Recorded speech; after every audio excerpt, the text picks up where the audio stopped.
What up, guys?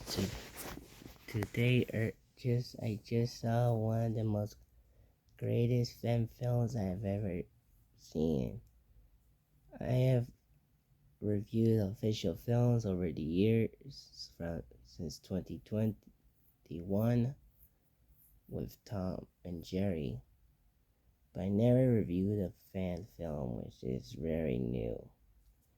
And this one is a very good one. I have seen a lot of good fan films like City of Scars, Dying is Easy, Superman Solar, Mortal Kombat The Chosen One, Mortal Kombat Rebirth, those type of films. And I did some with Beast Boy and Red Hood, but I never seen a fan film that was this big as Spider-Man Lotus, which is this which just came out today, and it was a masterpiece. You guys know I'm a huge Spider-Man fan. Spider-Man my favorite Marvel character. Spider-Man No Way Home is my favorite movie ever made, in my opinion. And this movie is a very different watch than the other Spider-Man movies. First off, the movie is about that after the death of Gwen Stacy, both Peter and Harry Osborn sort of fell into depression, and Spider-Man feels struggling with his superhero career, and and he visits an ill child who is a huge Spider-Man fan. So and he has a bunch of comic books and pictures of Spider-Man, official Spider-Man comic books and art styles that were made, and even the TV screen shows one of the cartoons. I think that's Spider-Man and His Amazing Friends, but it's so interesting to have that in a Spider-Man movie. So Spider-Man visits him, and also he plays video games with him with an official Spider-Man game, and he still feel a little depressed about the Gwen Stacy thing, but then gets a little bit redeemed once the kid showed him all the photos of him fighting all the bad guys like Rhino, Dot-Con, Electro, and then before the child dies, he shows him his identity as Peter Parker. Then they gave themselves a hug. Then he leaves. Which then cuts to his grave. But yeah. And this movie is a different feel to other Spider-Man movies because all the Spider-Man movies, including probably The Amazing Spider-Man, no matter how, no, except for The Amazing Spider-Man, are like a huge blast to watch. Like they're at popcorn fest, like woo, yeah, oh, yeah. But in this one, when you're watching it, you're like, man, this is really good. Like this is a different feel of watching a Spider-Man movie, even if it's a fan film. Now, thing that I don't think it will bother anyone, but caught my attention was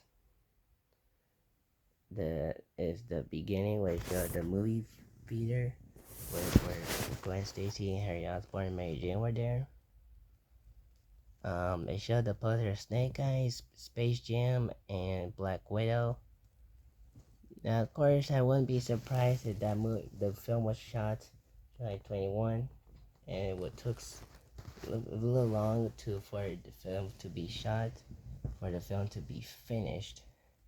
But it kind of surprised me that Black Widow movie exists in the universe, considering how Spider-Man, kid mentioned Iron Man and Captain America. That's interesting, but that doesn't matter because it's not his fault. Because that movie was because of course the film was shot during that time. I heard some little controversy surrounding it, but let's not talk about that. We're keeping things safe. And so there's not that the movie only there's not it's not so important thing to know that the movie is not like a other superhero ways where it's like a big threat fighting action movie. There's only two actions in the movie. In the opening, where he fights Shocker, and the other one is in the middle, where he has a flashback of him fighting Green Goblin, and a very emotional action moment, and it where Spider-Man was swinging and then looking down, and then goes to flashback. Those are the only two flashback scenes, so there's no final battle or even a main antagonist in a way. The closest one is Green Goblin because it did affect the story of the movie and the death of Gwen, of course. But other than that, there's no other action sequences or a main threat, which is interesting and different from other Spider-Man films. And I thought all the actors did well, especially the man who played Spider-Man. He played a very different Spider-Man than the other iterations, played more mature, like probably more mature than Tobey. Because he's much more grown up than Tobey. Like, this Spider-Man feels like a more of a grown man, but Tobey feels like a more and a young adult.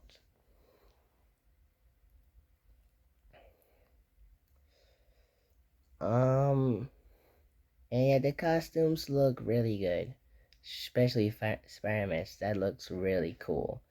And surprisingly, Shockers and Green Goblin, those classic costumes do translate well into live action. I actually prefer Shocker in this one over the Homecoming one.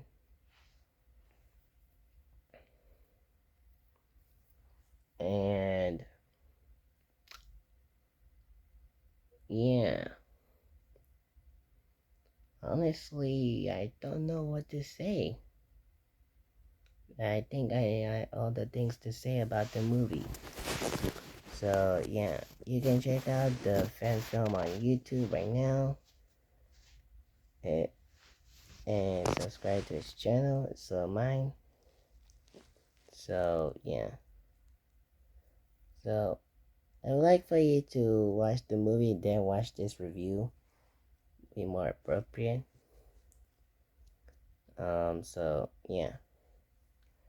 I'm not gonna rate this since it's a fan film, but I'll tell you that it was a really good movie. So yeah, that's it for this video. Peace out. Bye.